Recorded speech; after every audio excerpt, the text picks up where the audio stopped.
I've wanted to get my hands on another ultra-wide monitor to directly compare to my Acer X34 Predator, and BenQ graciously reached out and offered to send me their ultra-wide 3440 by 1440 100fps HDR EX3501R monitor to give you guys my thoughts on it, and I really appreciate the move. That said, my opinions aren't going to be a sweetened version.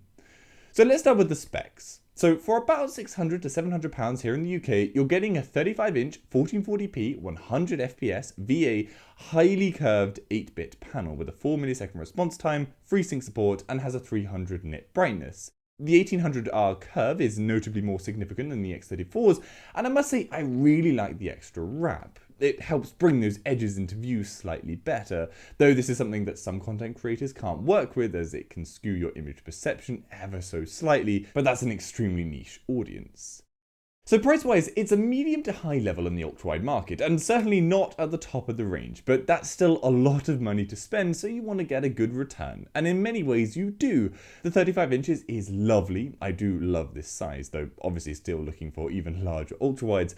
However, for the 3440 by 1440 resolution, it's a beautiful sweet spot. Text is still crisp, and you can make the most of the screen space without the oversized nature of elements that 1080p brings at this size. The 4ms response time also means it's perfect for gaming.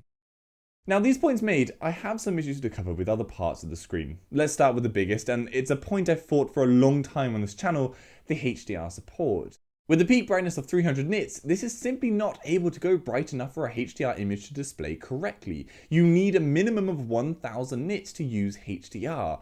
I don't care what marketing material is shoved out from any company, and no, that's not at all just BenQ. Every manufacturer is doing this, from PC screens all the way to TVs. It's a tech-wide problem. So what it means for you as the consumer is that whilst you will be able to enable HDR content on like Netflix or in supported games, you aren't going to see any genuine differences in colour because the screen simply can't display the required brightness range to distinguish between the brightest whites and the deepest blacks. A perfect example of this is my X34 Predator has the same 300 nit peak brightness, and that's not got any HDR claims because it came out before the HDR hype. Furthermore, my other colour issues for HDR support claims is that this is only an 8-bit panel, and 10-bit is required for true HDR support. Now, this isn't to say that the panel looks bad, not at all, it looks lovely. It's very similar to the X34, and for the average user, it'll be absolutely perfect. Yes, there is a difference between a true HDR supported panel and this, but for now, there are absolutely no true HDR ultra-wide panels on the market, so it's not like this screen is not doing something that others already are. I also want to touch quickly on the fact that Windows 10 is still so poor at supporting HDR that it's just a bit of a nightmare working with HDR. They need to patch Windows to properly support HDR so that the brightness issues and general stability issues are ironed out before true HDR screens become the norm on PC. Now, with the curve of the screen combined with the VA panel tech, an issue arises with viewing angles. You really need to be center screen, looking dead on for the colors across the screen to look great. If you move to the left, right, up or down by like 10 centimeters or more, the colors will start to wash out due to VA panels having a poor viewing angle quality and the curve amplifying the speed with which your movement will change your perspective of the sides. Now, for a normal single monitor usage, this is no massive problem. It's a PC monitor, so you're only usually going to be the person using the screen and you'll be sitting in the sweet spot, so you're not going to be experiencing these problems. But when I tested this alongside my X34 for a dual monitor setup, I found that having it off to the side meant my view wasn't perfectly centered, and so parts of the image would look somewhat washed out. So yes, something to think about if you're planning on a surround setup or having multiple users looking at content simultaneously frequently. The other point to make on the colour support is out of the box, it definitely was worth tweaking the settings a bit to make the colours pop a little more. They felt too bland initially, so do spend the time playing with the settings, it's worth the few minutes. Physical build quality wise, the bezels are moderately sized, they're nicely smaller than the X34 I'm used to, yet the overall design is essentially the same. The footprint of the stand is smaller, and I really do prefer that it takes up less space.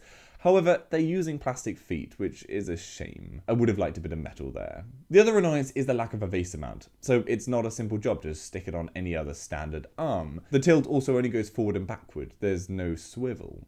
The OSD is again standard stuff. I'd love the LG joystick to be present, something I've said about every monitor I've ever used that doesn't have a joystick, but you can get things done pretty pain-free.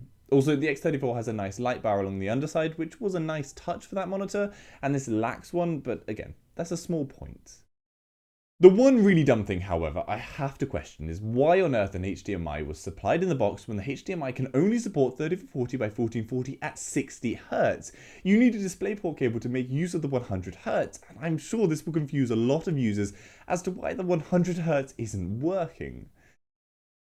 Okay, so all in all, this is a very good screen. Its size, resolution, refresh rate, and solid colors will easily impress the majority of people. It does have shortcomings with things like FreeSync instead of G-Sync, poor viewing angles, etc. But you kind of have to expect this when you're talking about a £600 to £700 ultra-wide. I'd say it sits pretty nicely in the middle of the 1440p ultra-wide monitor space. It's not the best you can buy, but it's also not the cheapest, and this is reflected in its features. Anyway, I hope that gives you a good overview of the BenQ EX3501R. Let me know what you guys think of this monitor. Do you actually own one? And if so, let us know down in the comments what you think of it, and if you feel like I've missed anything out. And for anything else 21x9, head over to my channel, the WAF website. Hopefully I've covered it. If I haven't, then leave a comment down below and I'll try and cover it. And if you'd like to support the channel, the links to my Patreon page in the description and Amazon affiliate links are there too. See you later.